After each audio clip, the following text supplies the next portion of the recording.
नमस्कार दोस्तों। ओम नमः शिवाय। तो स्वागत है दोस्तों आप लोग का आज की इस वेबिनार में, जिसका नाम है numbers gurus. This webinar is related to numerology, where different gurus will tell you about different topics about numerology and how they will affect your life.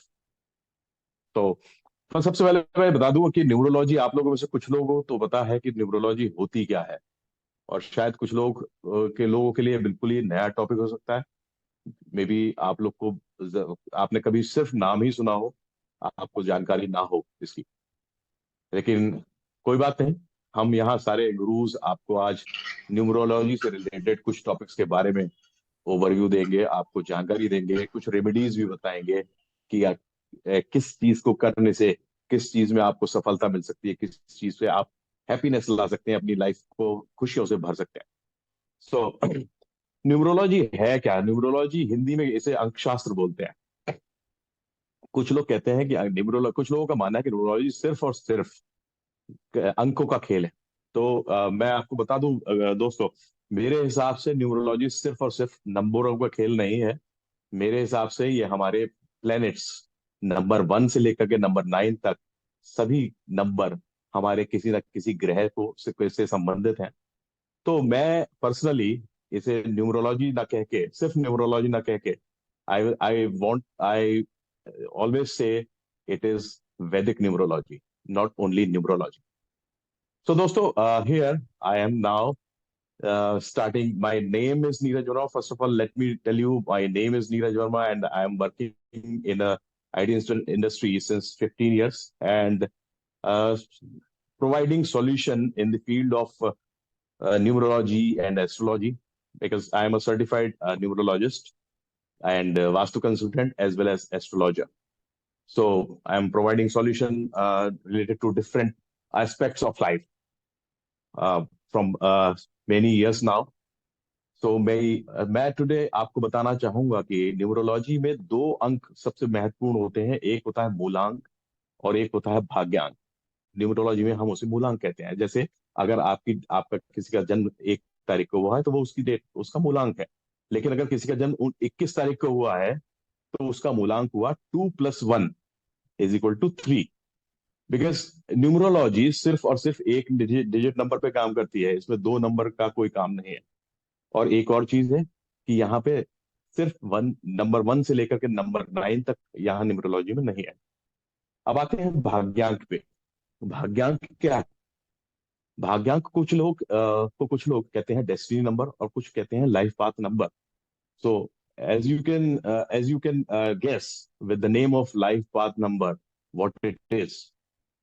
So it is nothing. It is a number which can let you know the direction of your life, where you should go, where you can get success.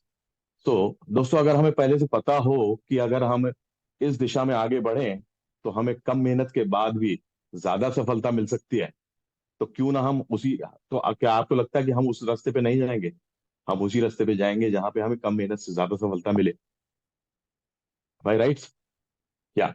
सो अब ये भाग्यांक होता क्या है, मिलेगा कहाँ से, ये है क्या भला, आएगा कहाँ से, हम कहाँ से लाए ये भाग्यांक? आपको घबराने की जरूरत नहीं है दोस्तों। ये भाग्यांक भी हमारी डेट ऑफ बर्थ से ही कैलकुलेट होकर आता है। डेट ऑफ बर्थ में, जैसे मैंने अभी बताया आपको, इसमें 3 एलिमेंट हैं: डेट, मंथ और ईयर। तो आपको क्या करना है, आपको अपनी डेट ऑफ बर्थ के हर एक डिजिट को आपस में प्लस करना है। और तब तक प्लस करना है जब तक कि आपको एक डिजिट का नंबर ना मिल जाए। फॉर एग्जाम्पल, अगर किसी की डेट ऑफ बर्थ 21 जून 1975 है तो हमें इन सारे नंबर्स को प्लस करना है। जैसे 21 के लिए 2+1, जून के लिए नंबर 6, बिकॉज जनवरी नंबर 1 है और दिसंबर नंबर 12 है। इसी तरीके से हम 1 2 3 4 5 6 काउंट करते हैं। तो जून के लिए हम नंबर 6 को लेते हैं, और 1975 का 1975, ये सब हमें आपस में प्लस करना है। तो अगर हम इन सभी सारी डिजिट्स को आपस में प्लस करेंगे तो 2+1+6+1+9+7+5, इसका टोटल आता है 31। सो 31 इस अभी ये कंप्लीट नहीं हुआ। जैसा कि मैंने पहले ही बोला कि न्यूमरोलॉजी में हम दो नंबर पे काम नहीं करते, हमें हमेशा एक डिजिट का नंबर चाहिए। though there are some exception as well where we consider two digit number as well, but we'll talk about that later. So here, तो इस हमें टोटल मिला 31 इस particular digit date of birth का. Now 3 + 1 4. So this is the भाग्यांक of this particular date of birth 21,675. अब भाग्यांक में से हम हमें जैसे मैंने बोला कि भाग्यांक हमें जीवन के सभी एस्पेक्ट्स पे आप बताता है कि आपको किस दिशा में आगे बढ़ना है. अब चूंकि बहुत सारे एस्पेक्ट्स हैं like relation, profession, money problem, health problem, हम सभी चीजों का आगे पहले से पता कर सकते हैं इस भाग्यांक के थ्रू, और हम अपनी दिशा निर्धारित कर सकते हैं कि हमें किस दिशा में जाना है. आज मैं सिर्फ प्रोफेशन के बारे में बात करूंगा आपसे. कौन सा नंबर, कौन सा भाग्यांक किस प्रोफेशन से जुड़ा है.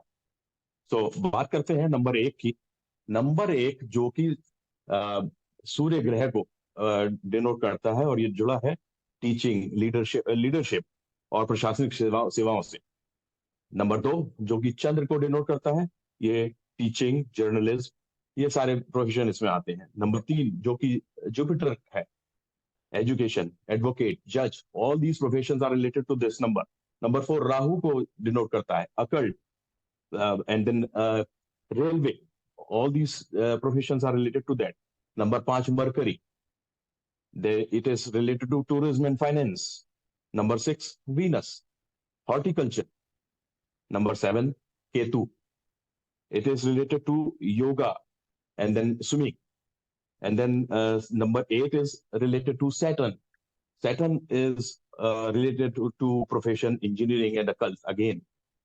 And number 9, which denotes to Mars, and it is related to profession, related to photography and social science, these kind of profession that we can choose.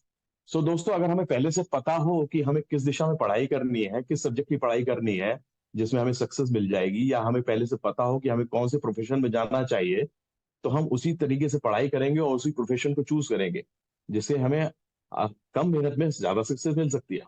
तो क्यों ना हम वही नंबर चूज करें. और अधिक जानकारी के लिए हम आपस में फिर से कनेक्ट होंगे और मिलेंगे, आगे बात करेंगे. नाउ मैं अभी क्योंकि समय की कमी भी है और